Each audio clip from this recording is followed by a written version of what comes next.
Why do manipulators test your boundaries early? Because they're not after love. They want control. Why do narcissists mirror you at first? To earn your trust quickly, but it's just calculation, not connection. Why does gaslighting work even on smart people? Because it attacks your sense of reality, not your IQ. Why is silence a narcissist's favorite weapon? It makes you feel punished without them lifting a finger. Why do toxic people hate when you stay calm?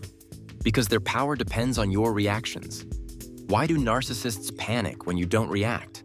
It means they've lost control. Why do abusers isolate you first? Because alone, you're easier to manipulate. Why does love bombing feel so real? Your brain mistakes intensity for intimacy. Why does breadcrumbing keep you hooked? Unpredictability creates addiction like a slot machine. Why does gray rocking drive manipulators insane? When you're boring, they can't feed on you. Why do you miss the person who hurt you? Because pain becomes familiar, and familiarity feels safe. Why does trauma bonding feel like love? Because chaos feels like connection, especially if that's what you grew up with. Why do toxic relationships feel addictive? Your nervous system craves the highs and lows. Why do you stay even when you know they're wrong? Because part of you believes love means suffering.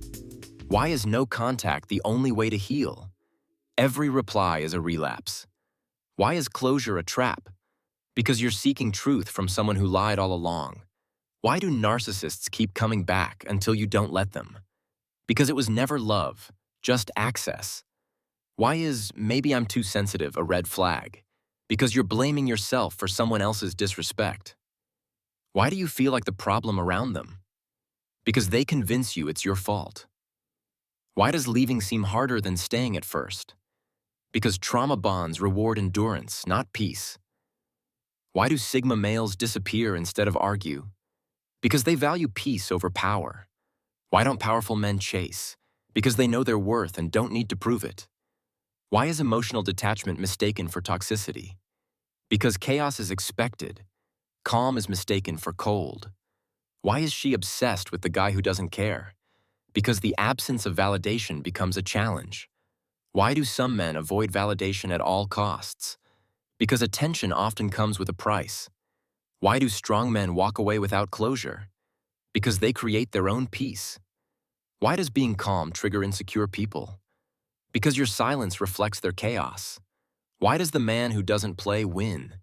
Because manipulators can't beat someone who doesn't compete. Why does masculine energy attract chaos? Because it creates stability, something the chaotic want to break. Why is not reacting the ultimate power move? Because when you stop reacting, they stop controlling. Why do you attract emotionally unavailable people? Because part of you fears real vulnerability. Why do people test your self-worth? To see what you'll tolerate. Why do boundaries make the wrong people angry? Because control is disguised as love. Why does healing feel lonely? Because peace is quiet, and most people aren't used to it. Why is overthinking a trauma response? Because your brain is trying to anticipate pain. Why do you crave peace after chaos? Because chaos burned you, and now you want to breathe. Why is fixing them a distraction from fixing you? Because it's easier to focus on their wounds than face your own. Why does your nervous system confuse drama with love? Because that's what love looked like when it hurt. Why should you trust the uneasy feeling? Because your body knows what your mind's still denying. Why do the right people feel boring after trauma? Because peace feels unfamiliar when you've been conditioned for chaos.